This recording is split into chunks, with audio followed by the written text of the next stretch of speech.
Léo, bem-vindo à nossa entrevista experimental, apelidada carinhosamente de O Autor Está Vivo, onde a gente se dá o luxo de falar com os autores pessoalmente ou virtualmente. Infelizmente, o Brecht e o Ibsen rejeitaram esse convite que a gente fez. Bom, tem dois textos do Léo de Sá publicados pela Efêmera. O Estado contra George Álcolo, que foi edição do Eduardo Aleixo. E tem um texto curto, né?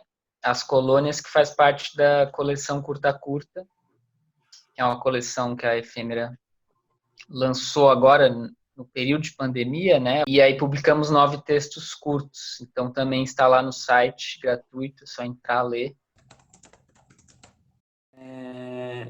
Essa peça eu escrevi assim que eu entrei no curso de dramaturgia lá na SP Escola de Teatro em 2015 e basicamente no curso de dramaturgia a gente tinha que fazer um projeto singular que era enfim, todos os aprendizes de dramaturgia tinham que escrever uma peça, enfim, começar a de algum modo colocar em prática o que eles estavam aprendendo, né, o que a gente estava vendo no curso. E aí eu tinha que escrever alguma coisa e eu não sabia muito bem o que. Eu lembro assim que eu tinha várias ideias, tateava sobre vários assuntos e antes de estudar dramaturgia eu estudei jornalismo. Então eu sempre tive muito interesse sobre essa relação entre jornalismo e teatro, assim, alguma coisa, não sei, assim, né? Pensava muito nessa relação entre essas duas coisas. E aí, mais ou menos na mesma época em que eu entrei no curso de dramaturgia, eu li a notícia sobre o caso do George Stinney Jr., que era esse menino negro que foi morto foi condenado à morte na cadeira elétrica nessa cidade chamada Alcolu, que é uma pequena cidade no estado da Carolina do Sul, lá nos Estados Unidos. E a notícia que eu li da Folha de São Paulo dizia o seguinte, falava que após essa condenação, após 60 anos dessa condenação, ou seja, morreu em 44, já havia 60 e poucos anos da morte dele, uma juíza havia inocentado o George Stinney Jr. por falta de provas, porque ela avaliou esse processo legal que conduziu ele à cadeira elétrica enfim, compreendeu que não haviam provas suficientes para ele ter sido condenado à morte. E aí a história do George Stinney Jr., na verdade, é o seguinte, a cidade em que ele morava, Alcolu, era uma cidade segregada, racialmente segregada, e duas meninas brancas passaram pela região onde ele estava, trabalhando, enfim. Ele foi a última pessoa a avistar essas meninas antes delas serem encontradas mortas, um tempo depois. E imediatamente ele se tornou o principal suspeito do crime. E um processo legal completamente regular, que durou assim pouquíssimo tempo, ele foi condenado à morte. Então, assim, a história do George Stinney Jr. é uma história, um exemplo enfim, de uma série de estereótipos racistas que constituem, enfim, vários discursos sociais e ela me comoveu muito quando eu fiquei sabendo da história, quando eu li essa notícia, porque imediatamente ela me fez pensar numa realidade que a gente vive, que é a realidade do genocídio da população negra pela polícia militar, né? E aí é curioso falar disso agora, porque a gente está vivendo justamente esse contexto, né, nos Estados Unidos, né, enfim, em relação à morte do George Floyd por um policial militar. Enfim, aí essa série de narrativas que chegaram até mim, com as quais eu me conectei a partir da história do George, me fizeram pensar que talvez a narrativa dele pudesse ser levada à cena, né? A história do George Stinney Jr. pudesse ser levada à cena em forma de dramaturgia. E aí eu tentei, né? Fiz essa tentativa, foi a minha primeira peça de teatro que eu escrevi, a primeira dramaturgia. E um pouco ali alicerçado tanto pelos poucos conhecimentos, mas também pelos desejos e pelas coisas que eu pensava sobre o que era uma dramaturgia, eu escrevi essa peça naquela ocasião. E aí, então, ao mesmo tempo, confrontado muito por uma série de questões, né, que diz respeito ao lugar de fala. Talvez naquela época eu nem percebesse tanto isso, mas que dizem respeito ao lugar de fala, por esse ser um homem branco, que dizem respeito aos limites do próprio teatro, né, tipo assim, a gente quer expor uma narrativa que fala de desigualdade social, que fala de racismo, que fala de violência de Estado, mas ao mesmo tempo quando isso ganha cena e ganha espaço uma dramaturgia, que uso que se faz dessa história, que uso que se faz dessa dor. Então, confrontado por essa série de contradições, eu sinto que eu acabei escrevendo uma peça que fala sobre escrever uma peça. E aí eu acho que assim, isso que é o Salo contra Jordan Okulu, acabou virando isso, uma peça sobre os desafios de um dramaturgo que quer escrever uma peça sobre um caso de genocídio, né? E aí se confronta com isso, enfim, acho que a narrativa vai nessa linha.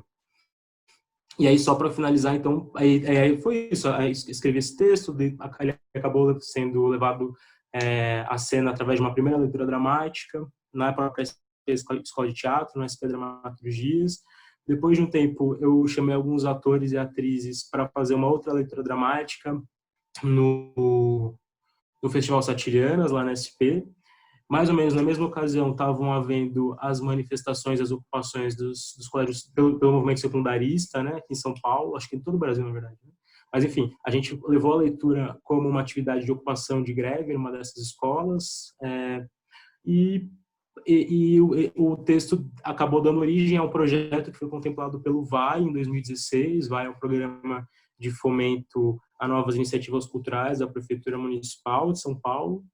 E ele deu origem ao projeto Okulu é Aqui, que foi um projeto que, enfim, não encenou a peça, mas acabou promovendo iniciativas a partir das temáticas da peça, performances, intervenções, oficinas de dramaturgia, de atuação, no Centro Cultural da Vila Formosa, que é o bairro onde eu nasci e cresci, aqui na Zona Leste de São Paulo. Enfim, então, basicamente, a trajetória da peça foi mais ou menos essa, né? E aí, agora, a publicação dela pela Efêmera. Explicando esse fundo de tela que eu escolhi, em homenagem ao autor e à publicação. Esse plano de fundo é uma imagem que o Léo passou para a gente possivelmente usar, e nós acabamos usando como referência do projeto gráfico do livro. A obra se chama Antropometria do Período Azul, do Yves Klein. Sei que é uma obra cara ao autor, ao Léo. Sei que o Marcos também tem algo a acrescentar sobre ela. Então, eu vou passar a palavra a quem dela quiser fazer uso. Não uso porque eu li um texto outro dia que falava do percurso, né, de como as artes plásticas acabaram em algum momento quase que dando origem à ideia da performance como linguagem, né?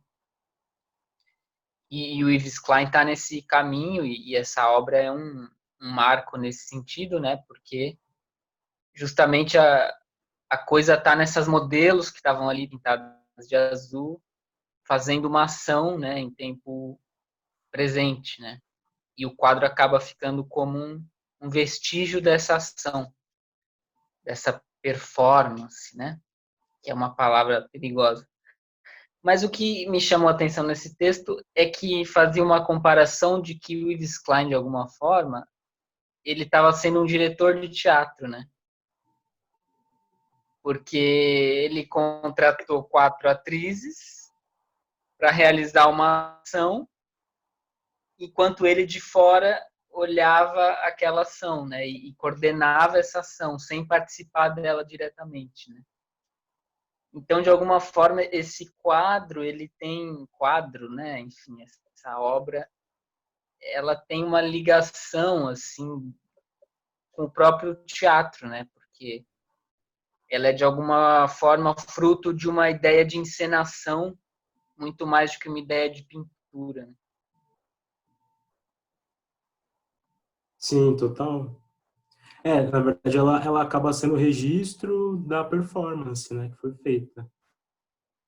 Porque acho que as mulheres, as modelos que eram contratadas pelo Yves Klein, se pintavam, ele pintava o corpo de azul e elas se carimbavam na parede, assim, né, nessa tela. Isso talvez tenha mesmo assim, né, eu fico pensando, essa obra é muito registro mesmo do que aconteceu, né, da ação e, enfim, consequentemente da performance. Mas, assim, só comentando por ela, sobre a obra, assim, o que, enfim, não sei, a relação dela, né, com o texto, porque eu tinha, enfim, enviado ela como referência, porque na verdade eu usei ela como referência, quando eu enviei para vocês, eu usei essa obra como referência porque ela tinha sido usada no cartazinho que eu fiz da primeira leitura dramática do Estado contra Jorge Alculu, que acho que foi no como que era o nome daquela atividade do Kairos que tinha lá na SP, em que a gente fazia leitura SP dramática de textos, eu não Dramaturgias. lembro agora. SP Dramaturgias, SP Dramaturgias. E aí a primeira, eu não lembro, não sei se foi nessa leitura ou se foi na outra leitura que a gente fez, que foi na do Satirianas, uma das duas a gente usou essa imagem para divulgar, né, a leitura dramática. Nossa, eu E estava aí nesse Satiriano, né? Foi no Satirianas, eu confundi, não foi a primeira, foi a E foi segunda. Não, não vou falar isso. Ok, Lembrei, tá gravando. ok.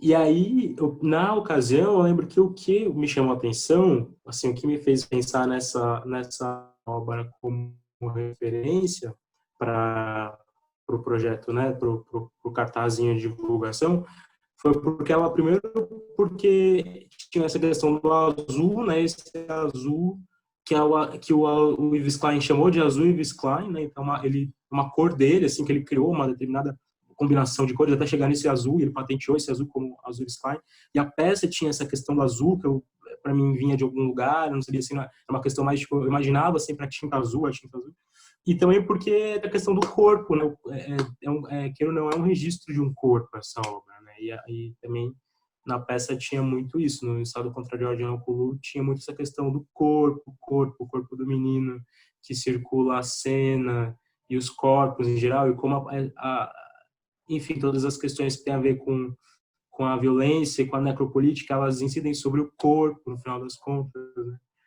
Então, eu lembro dessa relação, assim, por isso que essa obra, no caso, me chamou a atenção e eu falei, tem a ver, né? Dialoga em alguma medida com a dramaturgia. Você, um pouco dentro dessa questão, assim, né? Você falou que leu uma notícia da Folha, né?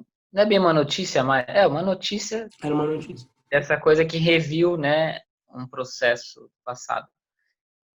E você, como jornalista e dramaturgo, ou dramaturgo e jornalista, não sei, como você vê essa relação de por que você acha que foi importante escrever uma peça sobre isso, se de alguma forma isso é uma informação, né, algo realmente um fato concreto que foi informado através de um veículo de comunicação. Uhum. E que então de alguma forma isso está posto no mundo, né? Essa situação está posta no mundo. Por que então escolher colocar ela de novo ou de uma outra forma, só que através da dramaturgia? Assim? Legal. Acho que isso me faz pensar sobre duas coisas, assim. Acho que uma coisa, Marcos, tem a ver com um caráter não vou dizer de descarte, mas assim, texto jornalístico, informação jornalística, ela é muito descartável mesmo, né? No sentido de que a cada dia se faz um novo jornal, a cada dia se publica um novo texto, a cada dia então, assim, eu acho que a partir disso eu vou pegar o gancho para outro motivo, que também tem a ver com a própria linguagem, porque a linguagem jornalística é muito objetiva, a linguagem jornalística condena a poesia, condena o apelo à sensibilidade, ela é uma linguagem que ela é cunhada para apagar a presença do seu autor, né?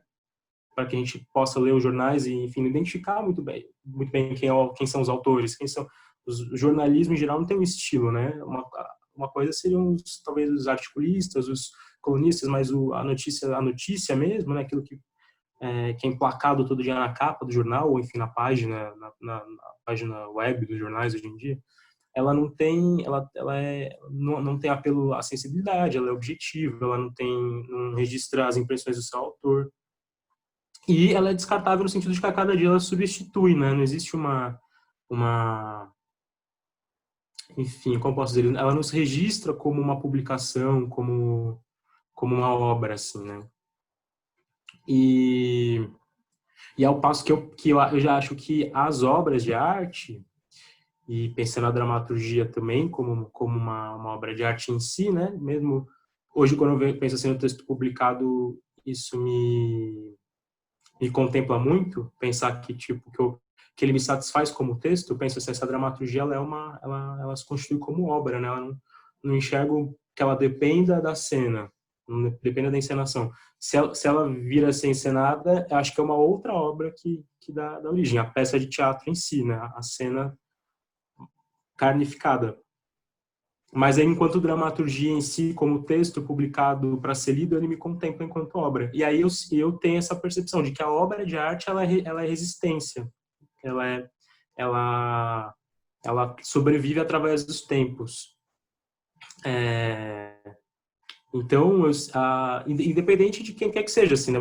Quando você escreve essa obra e publica, ou quando você constitui essa obra física, enfim, ela, de algum modo, ela supera o seu autor, de algum modo, ela se multiplica, ela, enfim, tem acesso a outras pessoas.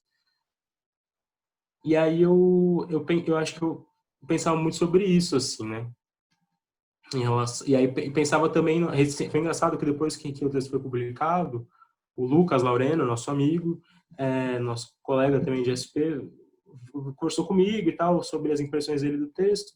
E aí nessa conversa enquanto eu debatia algumas coisas com ele, eu percebi assim, falei, nossa, mas sabe que assim no final das contas mesmo, tipo, tem um dado sobre a peça, sobre enfim, eu pensar, né, que no principal motivo, assim, de ter escrito, dela existir, que é a perpetuação da história do próprio George, assim, ele foi uma pessoa que existiu e que talvez pudesse ter sido esquecida, assim, né, e eu não sei se, por exemplo,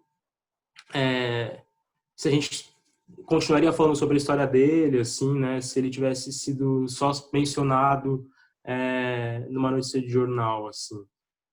E ao passo que existem uma série de outras, porque o Estado contra George Onculu não é a única coisa que foi feita em termos artísticos sobre a história do George Steele, né?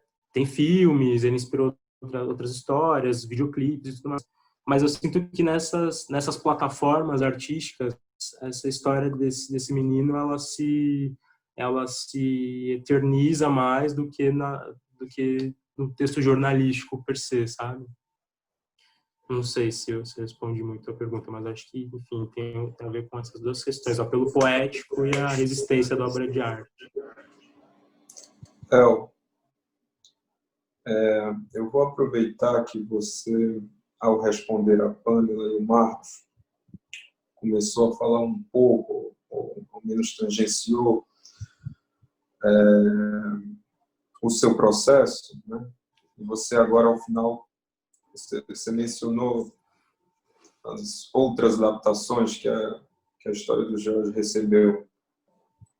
Eu vou aproveitar para te perguntar sobre o processo do dramaturgo da peça. Para ele, ou para as vozes que o atormentam, escrever sobre um assunto como esse é uma questão. Há uma preocupação em escrever ou em não escrever sobre um assunto como esse de forma panfletária. Eu acho que você falar um pouco sobre isso permite a você também falar sobre outra peça sua, que também está no site da Efêmera, sua peça curta As Colônias. Sim. Como é isso para o Léo e como é isso para o alter ego do Léo, se é que ele é um alter ego seu? Legal. É interessante isso, muito legal essa questão. Porque, tipo assim, eu não sei, eu sinto que tem algum lugar, não sei se isso tem a ver com... acho que tem a ver com ideologia mesmo, assim, queira ou não, assim, eu penso muito na atividade literária como uma atividade de resistência, em alguma medida, assim. E é muito engraçado isso, assim, eu sou assumidamente de esquerda, sou militante, assim, né, dentro das minhas perspectivas, hoje em dia, não sei o que é ser militante, nunca militei no partido de esquerda, mas eu sempre me identifiquei com a esquerda libertária, assim, né, em termos políticos. Então eu não consigo muito desassociar a escrita de uma atividade, no meu caso, especificamente, uma atividade política de esquerda. Quando eu penso em escrita, quando eu penso nas coisas que eu quero escrever, assim, eu talvez tenha muito mais ideias do que eu consigo de fato executar, eu tenho várias ideias, a dificuldade mesmo é sentar e concretizar. Mas eu sempre faço essa pergunta, assim, qual que é a relevância disso? Por que eu quero, em que essa, tem uma, enfim, tentando, tem uma frase do Gilles Deleuze, que é um filósofo que eu, enfim, gosto demais, e não, enfim, não é só que eu gosto, mas é um filósofo que foi de fato transformador quando eu li. Eu consigo, tem algumas obras que acho que transformam a gente, né? Algumas coisas com as quais a gente tem contato que transformam o nosso pensamento. O Deleuze para mim foi uma dessas coisas. Mas em um dos livros dele, ele fala, um livro dele que é dele e do Félix Guattari, na verdade, que é o Antiédipo, ele fala algo do tipo assim, o importante num livro é com qual máquina ele se conecta. Então, sempre que eu escrevo, ou quando eu penso em alguma peça, ou quando eu penso em algum projeto, eu tenho sempre essa perspectiva, assim, mas isso que eu estou pensando, isso conecta com qual máquina? Com qual máquina no sentido de produção, né? Não necessariamente a máquina, mas um sistema que produz alguma coisa. Então, eu tenho esse desejo sempre que eu escrevo algo. Não quer dizer que eu consiga, de fato, alcançar, mas a perspectiva é essa, que esse texto, essa peça, esse poema, esse conto, o que quer que seja, ele ao ser lido, ele se conecte com algum outro tipo de máquina, que ele produza algum outro tipo de conhecimento, que ele saia um pouco de si. E aí eu tenho sempre essa tentativa, esse desejo de algum modo, criar textos, obras, o que quer que seja, que consigam se superar e promover intervenções na realidade, enfim. Essa é uma busca, é uma pesquisa, né? Eu não sei, enfim, o quanto eu consigo ser efetivo nela, mas é uma tentativa acima de tudo. Então, eu acho que, assim, respondendo a sua pergunta, eu acho que no caso do protagonista do Estado contra George Alcohol, esse desejo ele se expressa na boca do próprio George, o personagem que é o dramaturgo. Porque, enfim, ali foi o caminho que eu encontrei naquele momento ali, que eu estava começando a travar contato com o que era a dramaturgia, o que era essa linguagem, começando a experimentar. Eu falei, nossa, por que ele não pode ser a minha voz ali, né? Talvez seja um alter ego, mas ao mesmo tempo acho que tem questões próximas, pertinentes a ele, e ao mesmo tempo talvez todo personagem seja um alter ego do seu autor, né? Mas ele fala muito sobre isso. E por expressar aquela minha inquietação, ele fala sobre uma, digamos, culpa que me acometia, que era de ser panfletário. Porque nesse anseio de tentar falar sobre políticas, defender um posicionamento de esquerda nas obras, eu sentia que eu incutia nisso. E aparentemente isso era mal visto, ou não era, enfim, sei lá, não era algo bom, não era algo que, né, pensando naquele contexto da SP Escola de Teatro, de ser uma escola que tem as suas limitações, os seus formatos e tudo mais, mas com os quais a gente também aprende inevitavelmente. Aí, quando você fala do meu outro texto que está publicado pela efêmera, que é As Colônias, que já, enfim, já vem de um outro momento, talvez tipo 3, 4 anos depois, já tendo concluído o curso de dramaturgia. Aí naquele momento estava estudando atuação, já estava experimentando no corpo como ator, o que eram aquelas coisas que na minha cabeça funcionavam muito como texto. E aí tendo lido mais coisas do Brecht também, pensando o que era o distanciamento, o que era como atingir o público, como... E aí todas essas inquietações que continuam perseguindo, né, digamos, como fazer um teatro de esquerda, ou como fazer um teatro revolucionário, ou como fazer, enfim, o que quer que seja, um teatro que transforme a realidade, uma dramaturgia, uma literatura que transforme a realidade, que desloque a percepção. Aí eu sinto que essa mesma preocupação já vem muito menos em narrativa, no caso das colônias, mas já vem como forma, como proposta. Porque sinto eu que se a gente lê As Colônias na superfície, ou pelo menos era esse o intuito, aparentemente ela é ultra panfletária, assim, assumidamente panfletária, assumidamente radical nesse sentido. E uma narrativa curta, são 3 páginas, né? Mas o que está em jogo ali não é exatamente isso. O que está em jogo ali são os papéis que essa peça atribui ao público e aos atores, e transformando o público numa testemunha conivente da situação de trabalho, de exploração da mão de obra numa colônia de um possível regime totalitário, que quer que seja.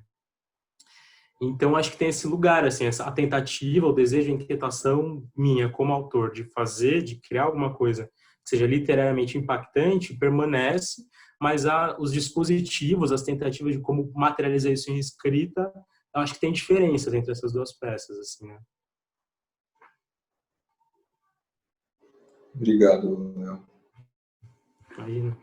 Eu acho que isso tem a ver com os tempos também, né? Pensando que quando o George foi escrito, né, por você, era uma realidade antes do golpe. E agora estamos em um momento em que não dá mais para não se posicionar, né? Sim. Dos golpes, né? Eu acho muito engraçado Sucessivos golpes. como A sua escrita também, né? eu acho muito Quer falar engraçado, assim, alguma coisa? completando com o que a Pamela falou, como a gente acaba caindo nesse lugar do panfletário, né, desse julgamento de ser panfletário e tal. Uma coisa que é, por exemplo, nas suas 2 peças tem essa questão, né? A primeira é, ele não quer ser panfletário, é um autor lutando contra os próprios ideais para conseguir uma neutralidade na escrita de uma peça. E na outra, como o Aleixo colocou, ela tem um perfil mais panfletário, assim. E aí, com essa questão que a Pamela falou do cenário do golpe e tudo mais, nessa segunda peça, como que a gente cai para isso, né? Do panfletário, sendo que é apenas...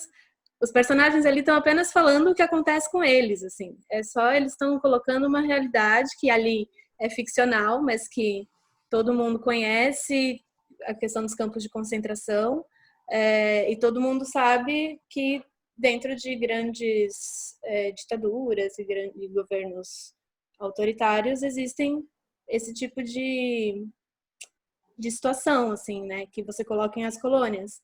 E como isso cai para uma coisa panfletária, quando na verdade é só um relato, são personagens lidando e falando ali uma situação que é uma verdade. Não tem nenhuma questão tão profundamente política partidária, assim, né?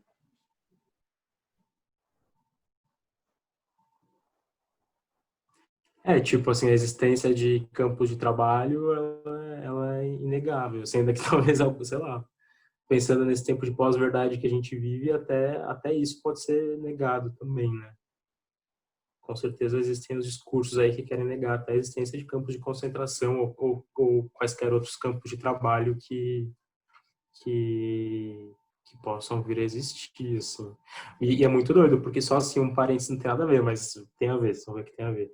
Eu estava assistindo aquela série Years and Years, não sei se vocês já ouviram falar, que é uma série acho que é da BBC, muito boa, né? E HBO. aí, enfim, só para não dar spoilers disso, mas em dado momento, porque a série fala sobre essa questão, sobre tipo o avanço dos próximos anos, o que serão os próximos anos, né?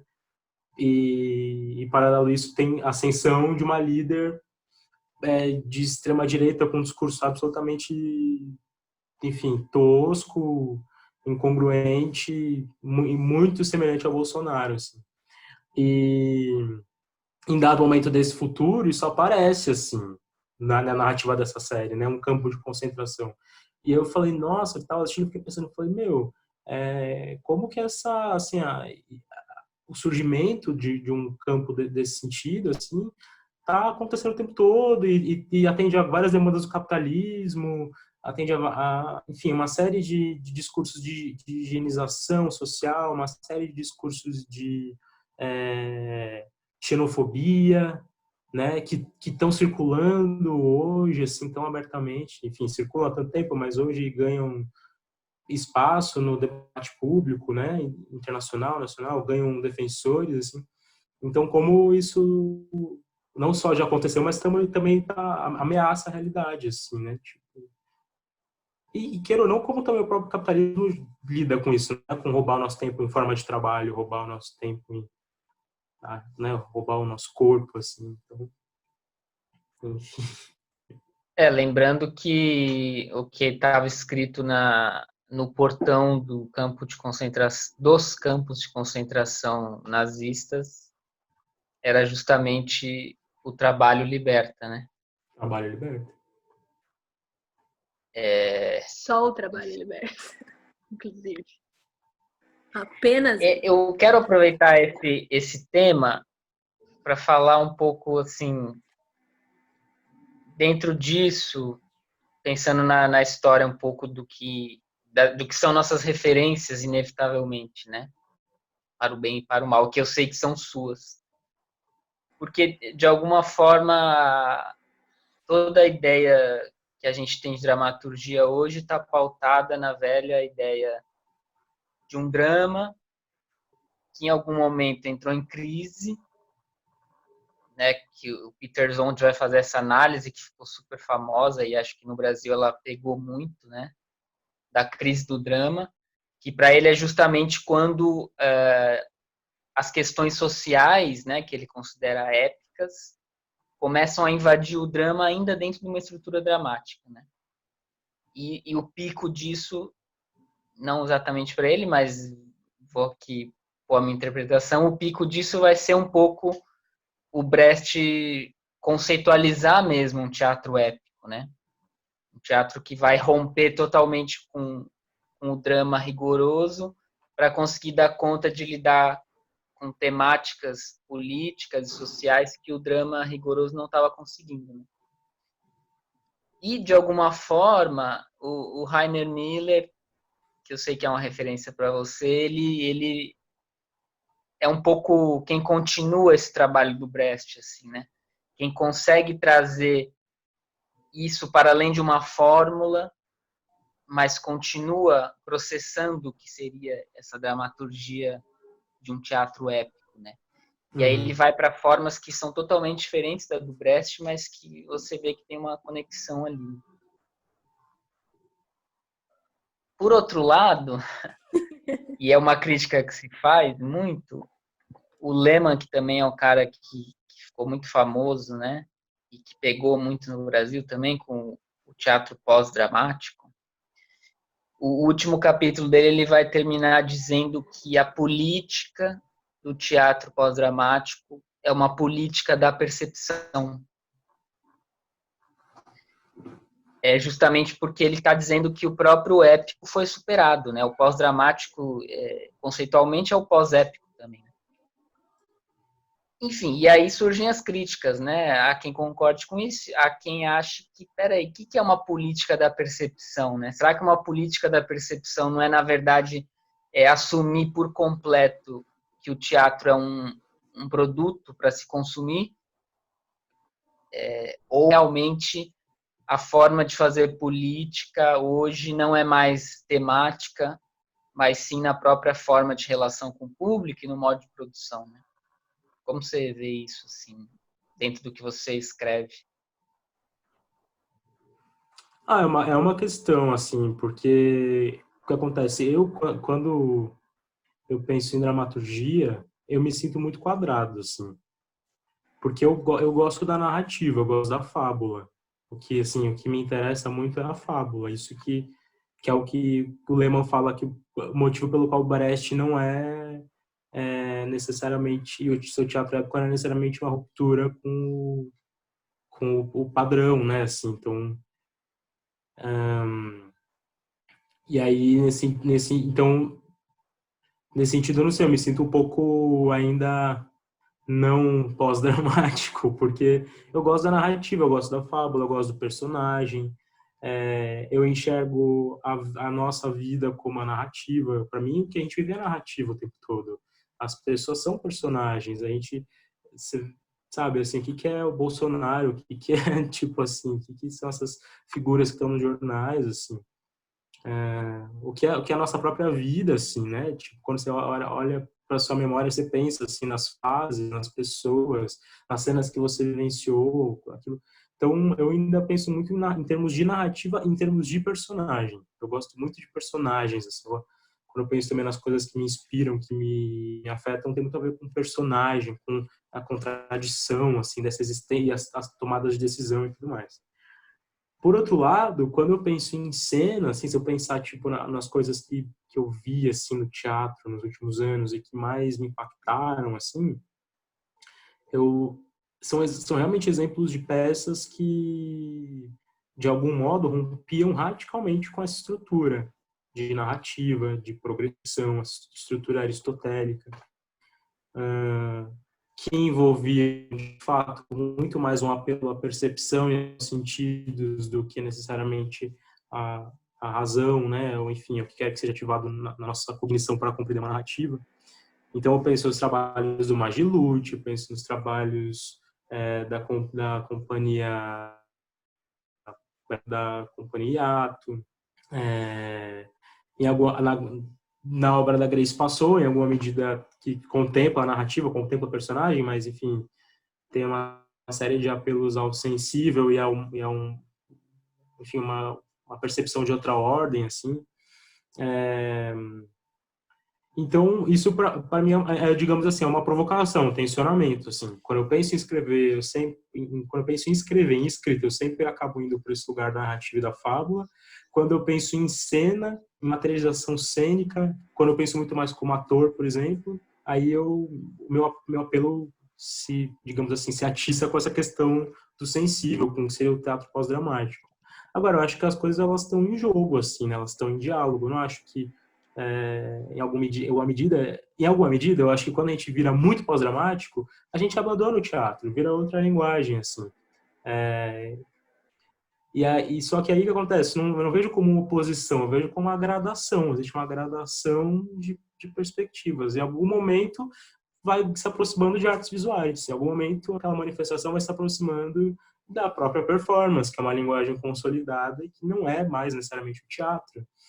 Agora, existe uma gradação entre as coisas, né? Então, eu tento fazer esse percurso, assim. Eu sinto que se a gente pensa em experimentação de dramaturgia, e eu acho que a gente tem que pensar em experimentação de dramaturgia, quer dizer, criar aquilo que ainda não foi criado, eu acho que sim uma tarefa, uma questão, enfim, eu acho que é uma tarefa ética do dramaturgo contemporâneo, pensar em apelo ao novo, pensar em apelo ao que não foi criado.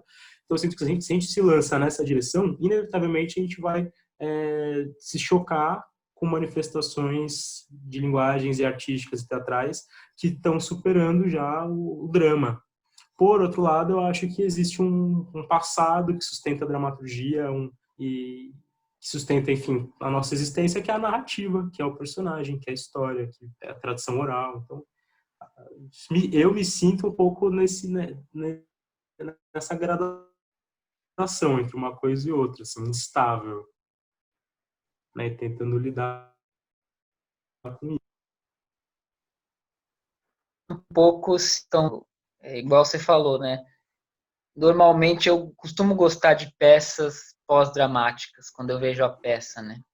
Mas eu adoro textos dramáticos, ler os textos. E aí me parece que quem tem a obrigação de pensar em pós-dramática é o encenador, né? Tanto que o Bob Wilson monta A Dama do Mar, por exemplo, e ele faz uma encenação pós-dramática, de um texto que é super dramático, né?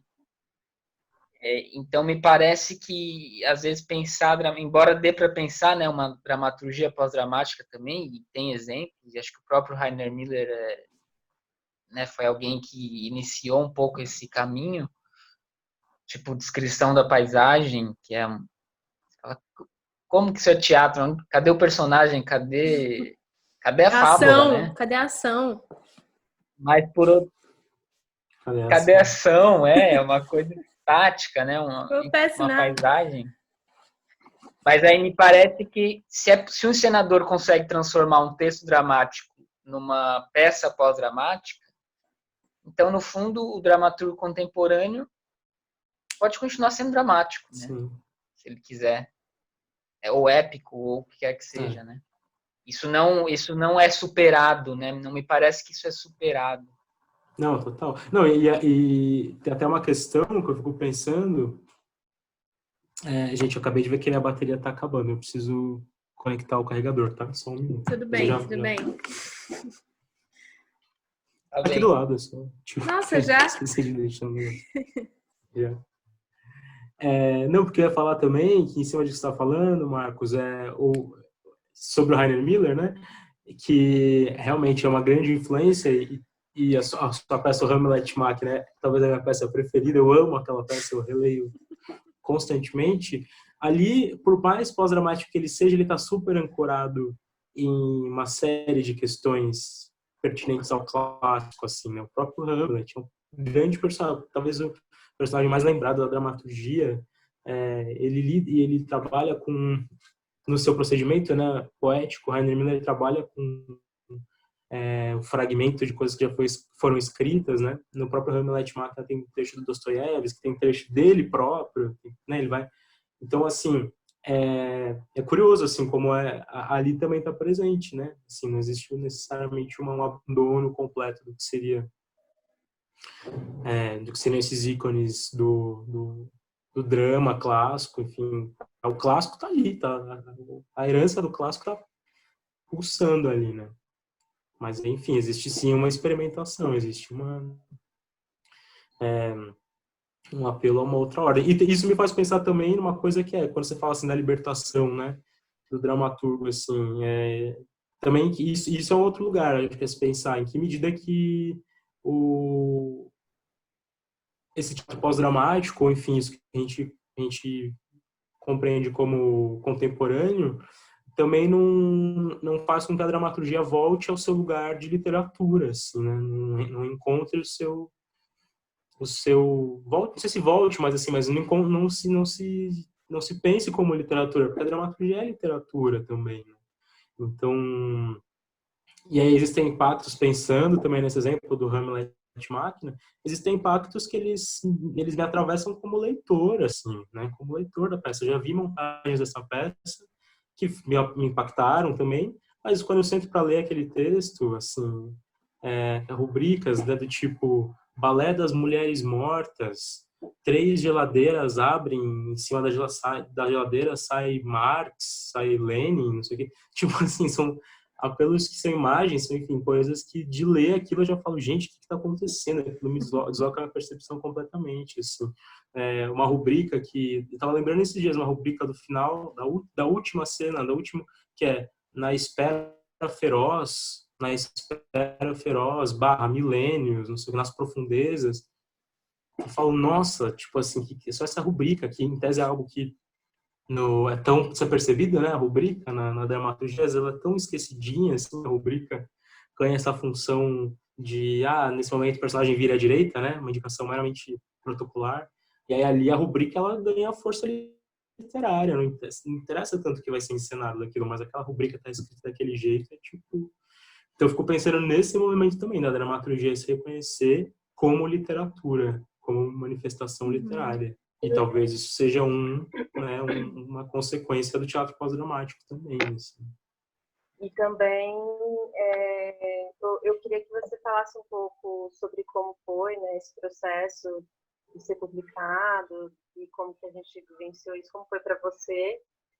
Mas pensando, achei muito bacana isso que você disse sobre a dramaturgia voltar a ser literatura, porque nesse momento de pandemia, né, Covid-19, isso tem uma nova força, né, para acontecer. E qual é o papel do dramaturgo nesse momento, né? Qual o papel dele para o teatro? Pensando um pouco nisso, o que você acha? Muito legal. Não, real, porque assim, muito interessante isso, Pan, que você fala, porque uma das questões que a pandemia nos coloca é como continuar produzindo, como produzir dentro das nossas residências, enfim, respeitando as orientações, né, para garantir a segurança, a saúde, enfim, impedir o contágio do coronavírus. E aí, inevitavelmente, isso me faz pensar também que, poxa, produzir a dramaturgia, escrever a dramaturgia, circular a publicação, ganha uma relevância, ganha uma pertinência que até então talvez eu não tivesse, assim, sobre a qual talvez eu não tivesse me ligado, assim, né, do tipo... Porque, confesso, e isso eu acho que é uma coisa que talvez vários dramaturgos, pessoas que escrevem para teatro pensam, que a gente, às vezes, muitas vezes eu sou afetado por isso, assim, por um pensamento do tipo, quando que eu vou ter minhas peças encenadas, assim? Tipo, quando que ela vai ser encenada? Esse processo de, né, assim, é tão, nossa senhora, você conseguiu, ou porque pra gente, né, assim, que de algum modo se conheceu nesse contexto de formação, né, de estudar dramaturgia, a gente consegue acompanhar isso, assim, o esforço que assim, todos os meus amigos dramaturgos que estão produzindo, é tipo assim, ou você toma para si essa tarefa de conseguir viabilizar, de produzir a sua peça, ou você vai ficar esperando, assim, sei lá, não sei quando, não existe essa realidade, pelo menos não que eu faça parte dela, uma realidade em que os dramaturgos brasileiros contemporâneos estão escrevendo peças e existe enfim, um outro movimento que se alimenta dessas peças para que elas sejam montadas, assim, né? Não existe uma cena que produz tão ativamente novos autores, assim, que viabiliza a montagem de novos autores. Assim. Então, isso é uma angústia para mim, sim, independente de qualquer coisa, assim. E quando eu penso nas minhas peças, nas coisas que eu tenho vontade de escrever. E aí, quando eu penso na peça publicada e circulando,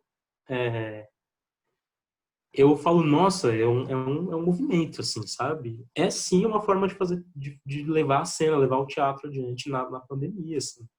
Para além, é uma outra vertente, um outro apelo, assim, mas e aí é um apelo que eu acho que se afirma enquanto teatro, assim, olha, a circunstância é essa, a gente está lidando com a pandemia, está lidando com o isolamento, então, existem muitas possibilidades. Uma são as cenas, as peças que estão sendo viabilizadas nas lives, peças que estão sendo gravadas, ver o teatro que já foi gravado quando estava, né, tava de fato em cena, em cartaz, e ler dramaturgias, circular dramaturgias, também então isso me contempla, essa perspectiva me contempla assim com felicidade, com alegria, né, com alegria, e também pensar que é uma afirmação do teatro como literatura, assim.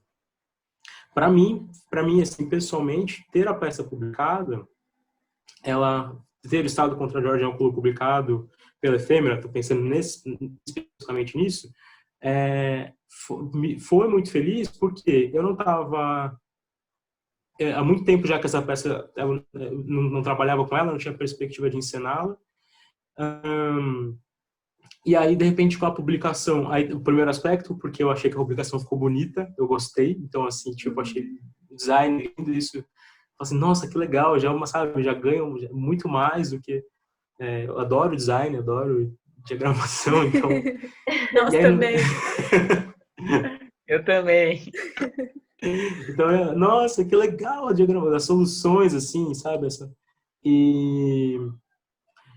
mas também porque ela circulou, porque algumas pessoas leram, porque pessoas vieram falar comigo sobre a peça.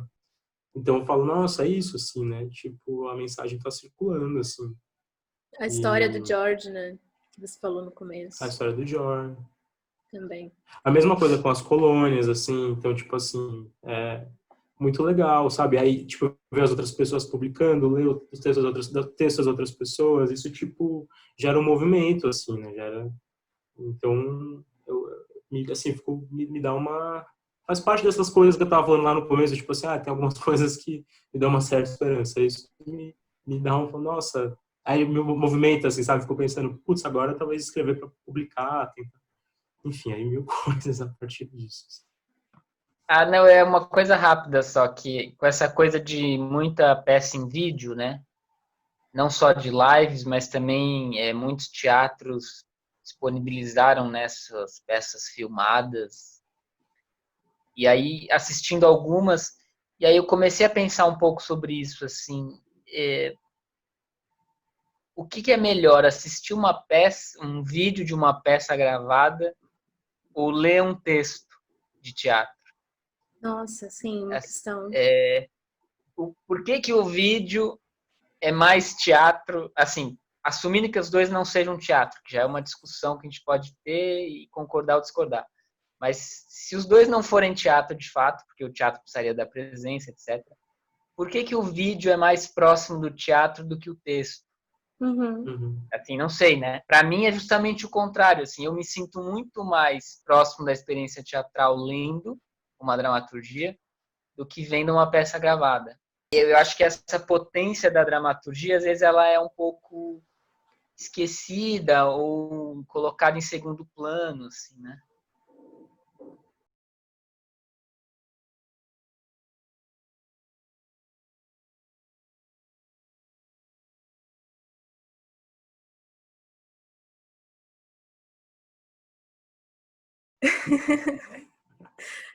Não, então, ô, Léo, eu ia falar uma coisa que é naquele momento que a gente acabou lançando a editora, você foi no lançamento e tal, e a gente chegou a discutir sobre a questão dos livros digitais, como seria, porque assim, a gente já lia tudo em PDF, mas ao mesmo tempo precisava dessa validação do livro físico, muitas pessoas sentiam essa necessidade. E aí você foi publicado tanto fisicamente, né, livro físico, quanto peças digitais que a gente publicou. E aí queria saber se você sente alguma diferença, se você sente uma diferença não sei, assim, até de como a peça chega, sabe? Chega para as pessoas, enfim, se isso afeta a dramaturgia de alguma maneira.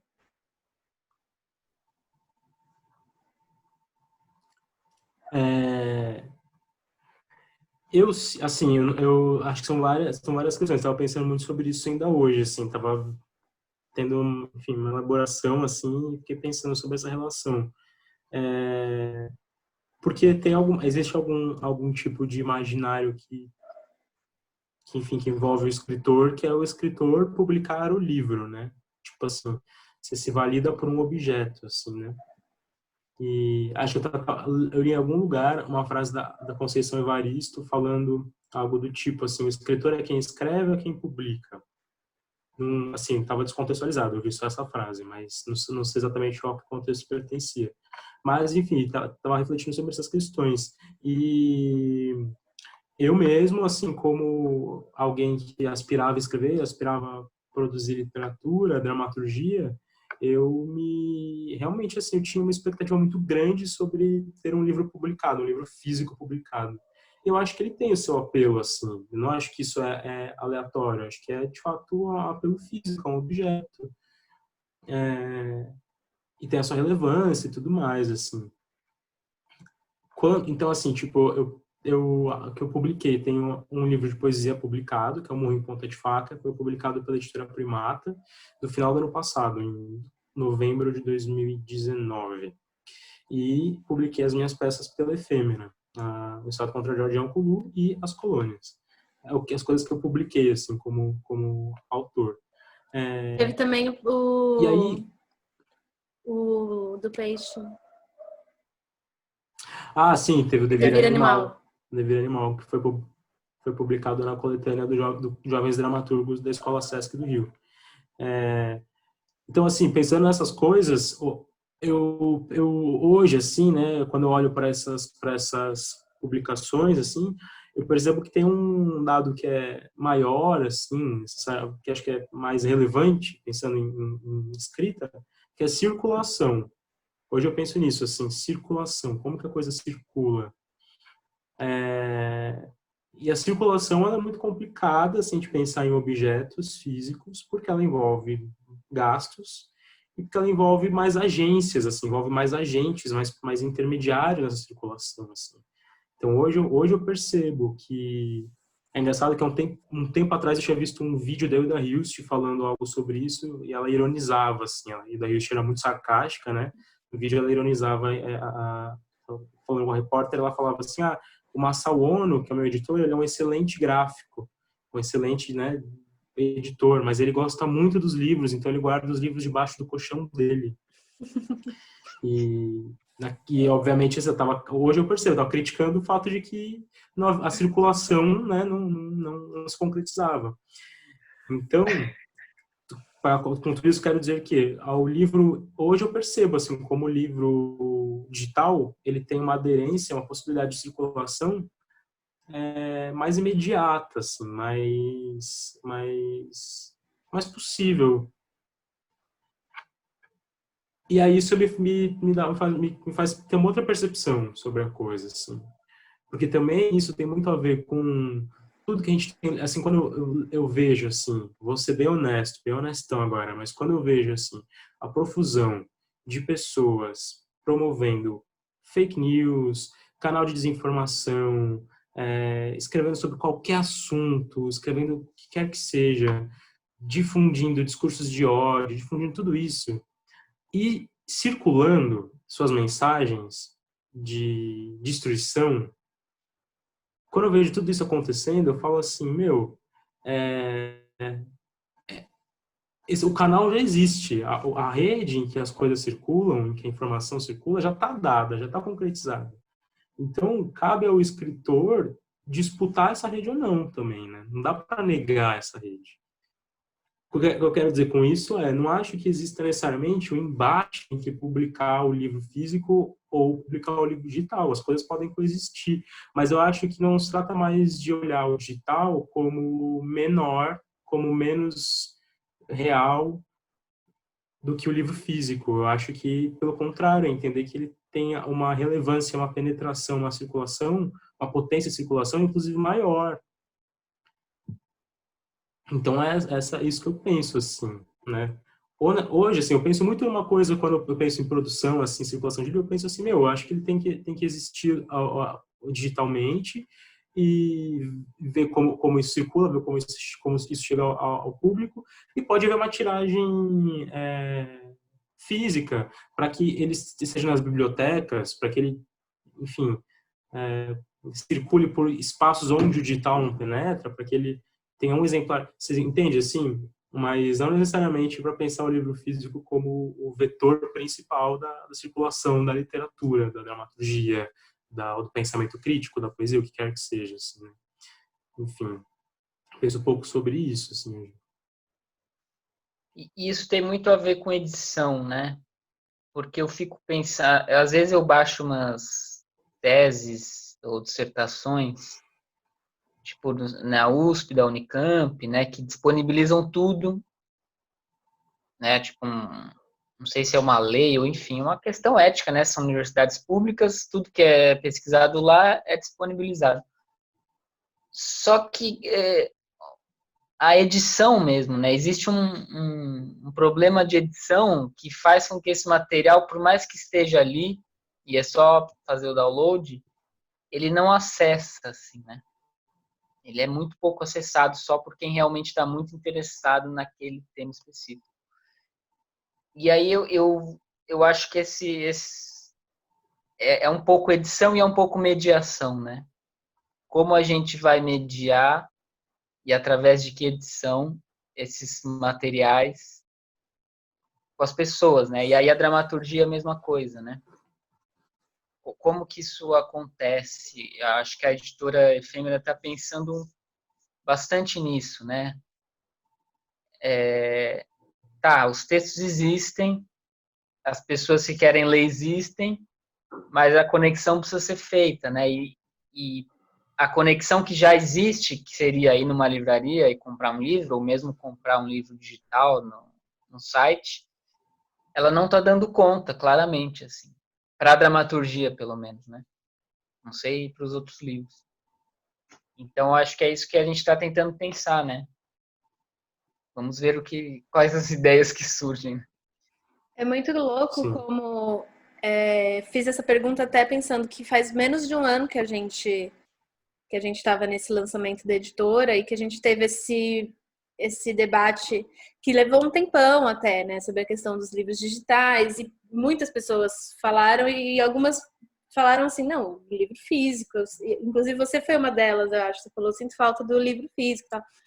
E aí, agora, diante desse cenário de pandemia e de quarentena, eu, pelo menos, e muitas pessoas que eu conheço, com quem eu tenho conversado, tenho consumido conteúdos digitais muito mais do que pegado livros e lido, assim, sabe?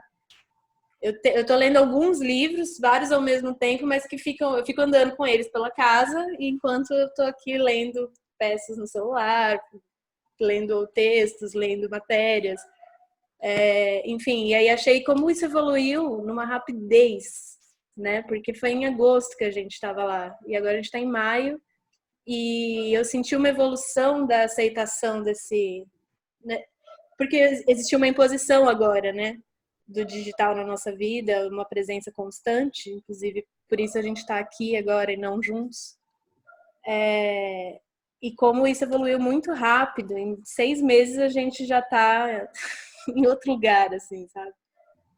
E como a dramaturgia vai fazer a partir de agora e o teatro para se enquadrarem, como a gente tem visto o teatro tentando se enquadrar nesse novo formato, e como que a dramaturgia também faz para se manter atualizada dentro do... Atualizada não tematicamente, assim, né, tô dizendo, mas como ela faz para continuar existindo, para chegar nas pessoas. É muito chocante para mim ver essa evolução rápida.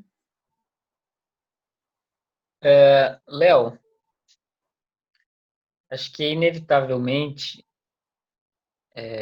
temos que falar. Você falou um pouco já, eu queria um pouco retomar essa questão, que é da coincidência dos Jorges, né? Uma triste coincidência desses nomes. E que no seu texto, George, além do George Stinney Jr., George é o nome do dramaturgo, né? Do personagem dramaturgo do texto. Uhum. E aí agora a gente está vendo todas essas manifestações acontecendo nos Estados Unidos, a partir da morte de outro Jorge, né? Também pela mão do Estado, através de um policial, né? E nesse caso, sem o julgamento, que, enfim... não sei, né? Não sei o que você teria para falar disso, além do que você já falou, assim, mas é muito curioso, né? Essa coincidência de nomes e de como isso é assustadoramente atemporal, né? Como essa peça que narra uma história de décadas e décadas atrás, no fundo as questões estão aí, né? E no fundo estão aí há 500 anos, etc. Enfim, não sei, comenta alguma coisa sobre isso ou não também.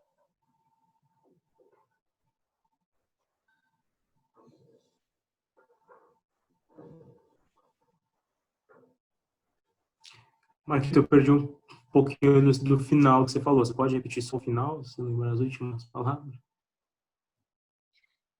Não, eu falei da questão atemporal, né? De como essa história que foi narrada antes, ela continua se repetindo e, na verdade, ela existe, é um problema, uma questão de pelo menos 500 anos, assim, né? De como isso nunca é ultrapassado enquanto humanidade, né? Sim. Assim, tem uma coisa que é muito pouca que eu acho que tudo que a gente escreve ou todas as coisas que são escritas, elas vão se ressignificando à luz da história, né? Isso é muito doido, assim, de perceber. Então, tipo assim, a gente lê os livros do livro do George Orwell, 1984, hoje, e fala assim, nossa, tem uma série de coisas ali que se ressignificam. Aí você, pensando no contexto político, pensando na ascensão de um discurso neofascista e tudo mais, assim, então toda a história vai ressignificando as coisas, né, assim, isso é uma coisa muito doida de perceber. No caso dessa morte recente agora, dos Estados Unidos, tem essa peculiaridade do nome George, está em evidência de novo, né, e quando eu me atentei para isso, eu falei, gente, que loucura, assim, que coisa... É, como eu diria, acho que é o Jung que fala que sincronicidade, assim, uma sincronicidade absurda pelo horror, né, pela tragédia, assim. Mas o fundo que está em jogo realmente para além da coincidência, é a manutenção do racismo como discurso, assim, né, a existência do racismo como discurso social, assim, porque o que separa a segregação racial dos Estados Unidos, na época em que o George Cheney foi levado à pena de morte, da contemporaneidade, é uma formalidade, assim. Na época, a segregação racial ela era oficializada como um discurso do Estado e, com isso eu quero dizer, como um discurso legal. E hoje existem uma série de outros discursos que têm a ver com cidadania, e tem a ver com uma cidadania ligada ao consumo e com a possibilidade de ascensão social dentro do capitalismo, enfim, uma série de coisas que colocam uma grande peneira sobre esse sol, né, que tentam apagar a existência do racismo cotidiano, assim, que existe, que está dado e que se expressa através da violência do Estado, assim. Quando a gente vê essa cena do policial matando, executando um cidadão daquele jeito, para mim, assim, fica evidente que era o que eu tentava, que era o que me indignava quando eu pensava sobre a história do George, que a pena de morte ela não se expressa só necessariamente por uma via legal, ela tá dada ela tá dada na atuação da polícia, a de morte está dada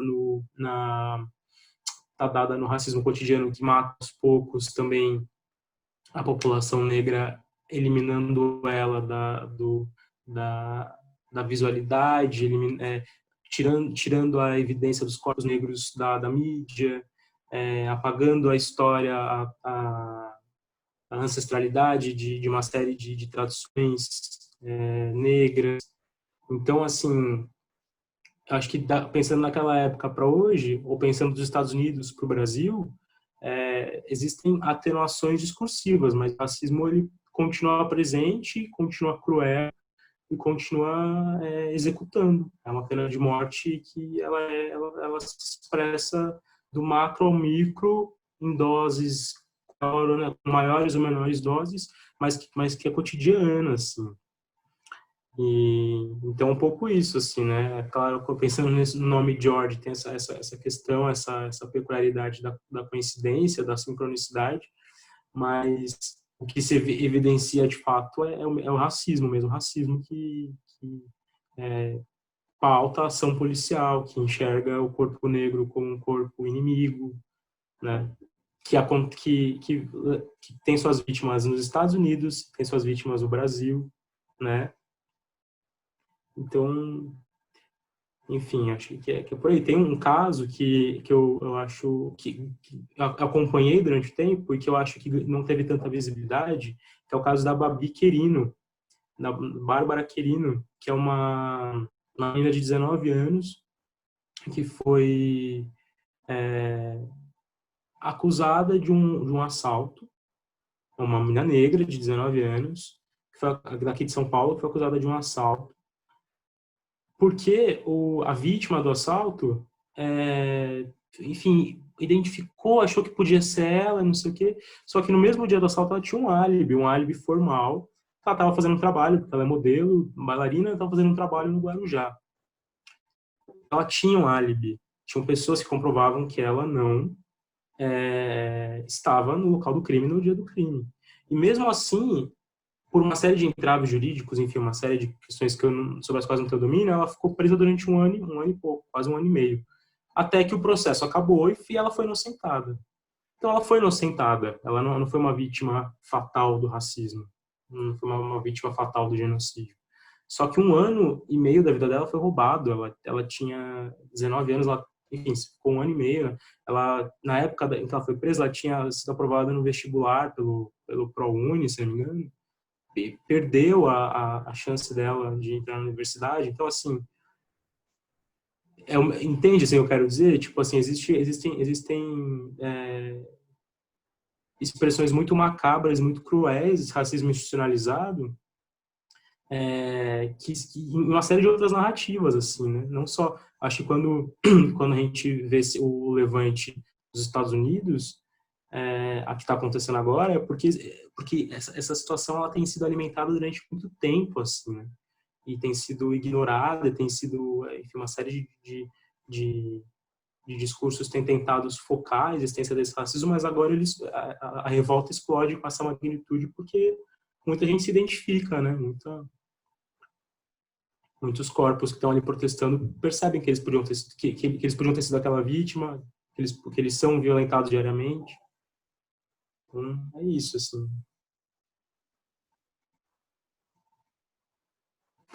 Eu quase caiu, né? Queria agradecer o convite de vocês, da Efêmera, para essa entrevista. Queria agradecer o empenho nas publicações, dizer que eu tenho muita admiração pelo trabalho que vocês estão fazendo e aí estimular que vocês continuem a publicar dramaturgias e dizer que eu estou sempre aberto e disponível, enfim, para o que quer que seja. Aqueles, né? Vamos colocar limites, o que quer que seja, não.